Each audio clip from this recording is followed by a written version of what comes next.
Welcoming in a man who can get Spike Lee through the 33rd Street entrance of Madison Square Garden whenever he pleases. From Sports Illustrated, senior writer of NBA and also The Fight Game, Chris Mannix. How are you, Chris? Who's had more first-day difficulties, you or Dan, at this point? You know what? I'm going to go with Leon Rose, president of the New York Knicks. Can I go? How about that one, Chris?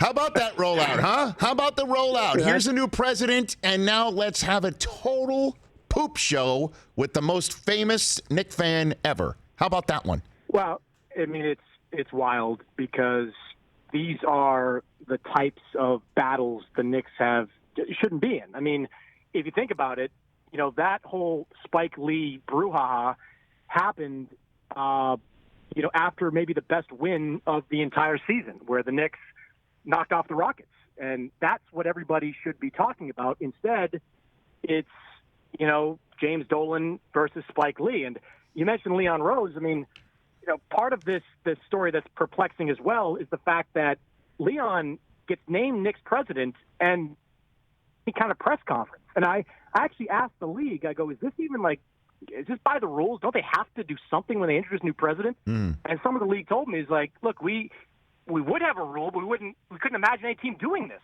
like acting this way. So, this is just one misstep after the other for the Knicks. I love it. They found a loophole in terms of being so incompetent, right? That's what you're basically saying, that we can't stop it because there's no rule to stop it because we never thought a team would be so incompetently run, is what you're essentially saying. I mean, more or less, Rich. I mean, that was basically the message I was getting. Unbelievable. Okay, so then, what? Nothing happens, right? I mean, the guy still owns a team, and the NBA is not doing a single thing to address this problem. Bring him in and basically say, let's help you. Or what can Leon Rose do? Tell me about him and how he might come in and actually fix this thing. Well, I guess it depends on what kind of autonomy Leon Rose has, and that's not entirely clear to me yet. To my knowledge, he hasn't hired any staff of his own at this point. You would assume that's coming, but he hasn't done that at this point. And you'd love it if Leon had complete autonomy where he could say, all right, we're going to amend this fence with Charles Oakley. We're going to fix this problem with Spike Lee. I'm an agent. I'm good at relationships. We're going to deal with the PR problems first and then the real basketball problems. But that's never been the case in New York. I mean, Scott Perry is a former agent. Phil Jackson had complete autonomy, and these types of things, they keep happening. So I don't know. I don't know about Leon Rose as the guy, that makes the most sense as the team's, de facto general manager. But this is just certainly not off to a good start. Chris Mannix here on the Rich Eisen Show. Let's talk about relevant basketball teams, starting with the teams here in Los Angeles, the Lakers. It seems that there's more of a groundswell now for LeBron to be MVP of the association. Where do you stand on that subject right now?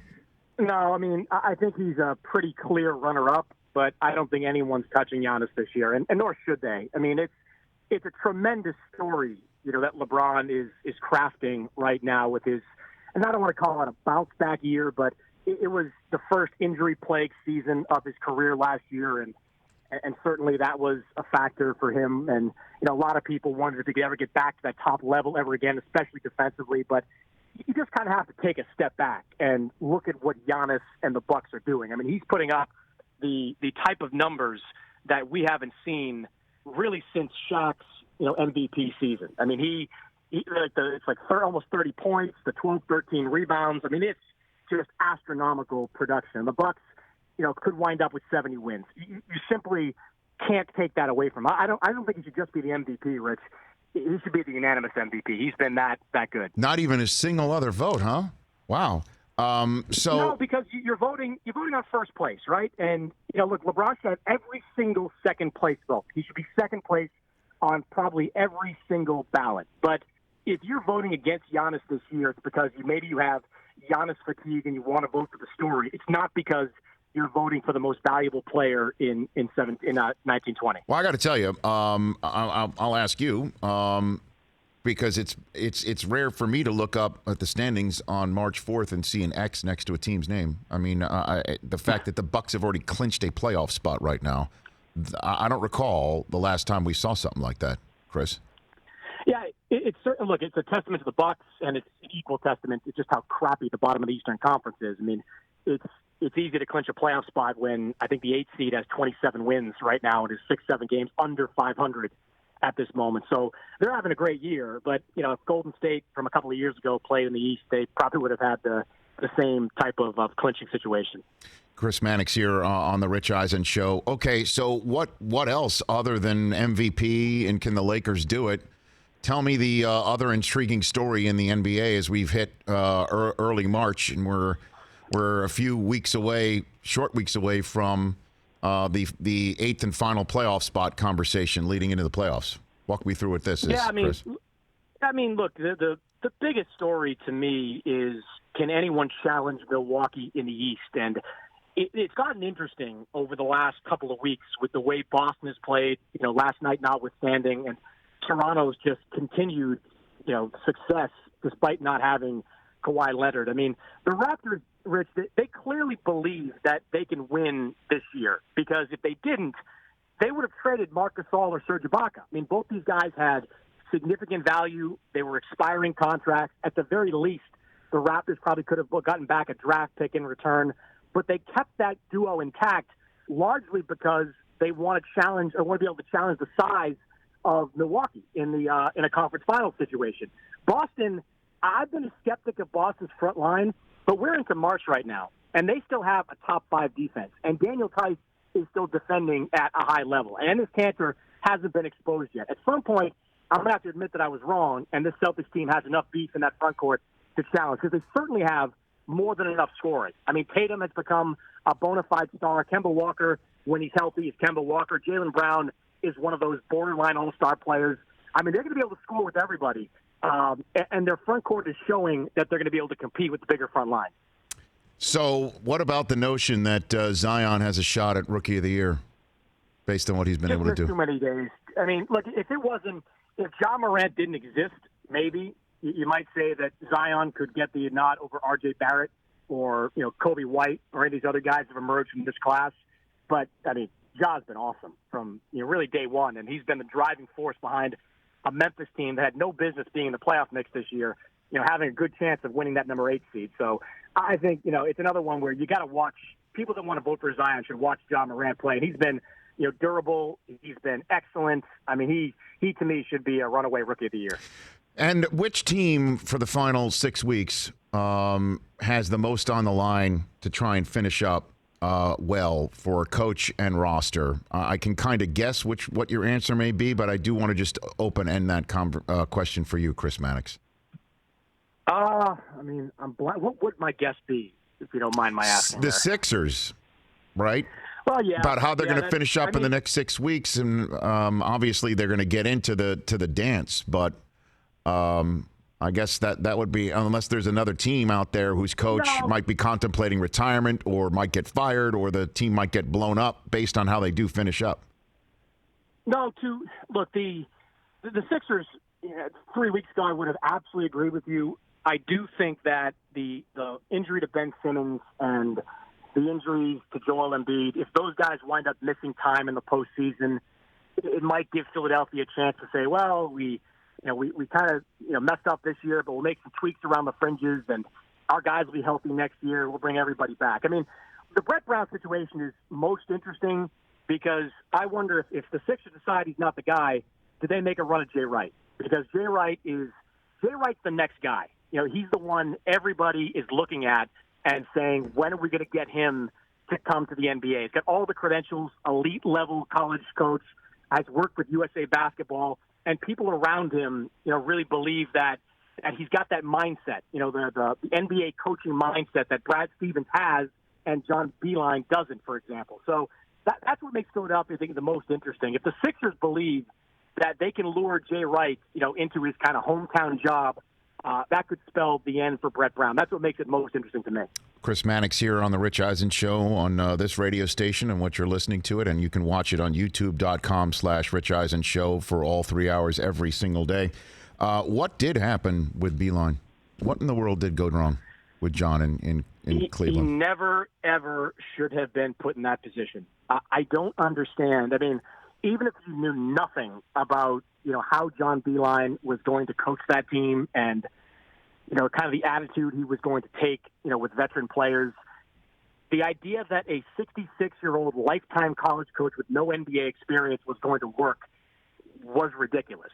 It really was. And this isn't Monday morning quarterbacking for me. I mean, I thought so when I said so at the time, and I didn't think it would happen this quickly, but I expected it to end poorly. I mean, there are certain coaches that you look at and say they've got a shot. I mentioned Jay Wright. I think Tony Bennett of Virginia is another potential candidate down the line.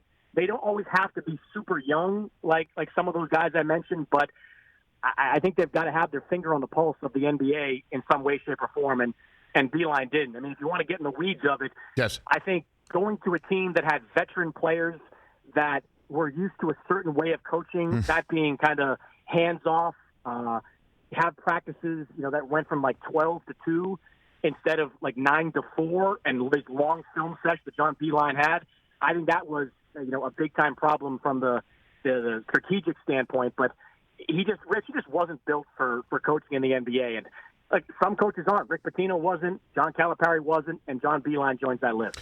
No truth to the rumor that Dan Gilbert got Beilein out of Michigan on behalf of his alma mater, Michigan State. There's no truth to that rumor whatsoever? No? That's a bit above my pay grade. I Okay, don't know. I don't know the intricacies of college basketball that well. I'm just trying to say, hunt that one down, Chris, just on my behalf. Well, I've said, Rich, as a Boston College alum, I welcome John Beilein to the college ranks at Boston College. Hey, man. I did not want him. Don't you think he's team. got to be the hottest sought-out college basketball coaching candidate, period? I mean, why not? The guy's amazing you at that. might have more insight. You might have more insight than I do at this point. I mean, one thing I don't know is, like, how much money did he wind up getting from the Cavaliers on that deal? I mean, he had a deal that paid him in the neighborhood of $5 million per year. That was a 5-year deal. So, does he want to give that money up? Does he keep some of that money? How interested is he in coaching? I mean, there was some thinking, Rich, that the NBA was kind of like this retirement gift for John Beilein. Like he got out of college basketball when the going was good, and the getting was good, rather, before it became an even bigger cesspool. And maybe he doesn't want to coach again, but if he does, I don't think there's any doubt that there'll be a lot of teams looking to hire him. All right, in the few minutes left with you, Chris Mannix, let's take your Sports Illustrated hat off, put your DAZN hat on. Now we're just a couple of weeks removed of Tyson Fury's beatdown of Deontay Wilder. The conversation about everybody involved in the fight game in that weight class is what? Well, there's certainly a new star in the division, and I think one of the things that excites people is that we could eventually start getting the super fights at the heavyweight ranks that we've been looking for. I mean, as long as Deontay Wilder and Anthony Joshua were holding belts and were at the top of their respective political divides, we weren't going to get that fight. It just wasn't going to happen anytime soon, or maybe not at all. Tyson Fury's in a bit of a different situation. Fury, from day one, his mindset's always been, I'm going to fight the best. It's what it should be. I'm going to fight the best, and my promoters work for me, and they're going to go out there and make a deal. So if Fury can win this rematch on July 18th with Wilder, I think there's no doubt we'll see Fury versus Joshua. And maybe because Deontay's been knocked off a couple of times, down the line in 2021, we'll get Wilder versus one of those two, preferably Joshua, at that point. So I think what happened a couple of weeks ago, Rich, was maybe the best thing that could possibly happen to heavyweight boxing. There's kind of a break in the logjam in the politics of it all, and the potential at least to have consistent super fights in that division. Well, I mean, Tyson Fury is definitely magnetic. There's just no two ways about it. I mean, a video that we reposted here at Rich Eisen Show on our Twitter feed at Rich Eisen Show the night of the fight of Fury just unburdening himself, unfiltered to me here in June about his battle with mental health went spread like wildfire. And people could not get enough about Tyson Fury and his story. Yeah, it's great that a story like that and a fight like that brought in mainstream outlets like yourself and others to get to know a guy like Fury. I mean, I've covered him since like 2013, and certainly chronicled his downfall after the win over Vladimir Klitschko. And I don't know if I can remember too many better redemption stories. To be 400 plus pounds and to lose all that weight and become an elite athlete once again, and knock off the most fearsome puncher in the game, that's really impressive for Tyson Fury. I think look, as we look ahead to the rematch, or the third fight, I guess you should say, the only thing that I wonder about is what's going to happen to Tyson over these next couple of months. I mean, as you know by now, he's mentally in a good place when he's trying to fight for what he wants, and he wanted to fight back and get back to the top of the heavyweight division once again. He did that when he beat Vladimir Klitschko, and he was the undisputed heavyweight champion, or at least the unified heavyweight champion. That's when things kind of fell apart for him. He kind of felt like he got everything that he wanted, and it was all kind of downhill from there. I hope it doesn't happen, but one of my questions about Fury is, now that he's accomplished what he set out to accomplish, does he still have that same edge? Does he still train the same way and commit to the fight with the same mindset? Because say what you want about Deontay Wilder and where he is right now, but the guy still has an eraser of a right hand. So if you come in any kind of questionable shape, he is going to knock you out. Well, I mean, I don't know how you could read anything into it either, Chris, because, looking pre-fight when the fighters were on camera, Fury was the one singing and dancing, and Wilder was the one locked in, focused, and then apparently his 40-pound costume was the thing that got him all wobbly-legged too quickly, and then Fury made short work of him and sang Don McLean's American Pie with the whole crowd. I mean, how do you view what his version of locked in is, right?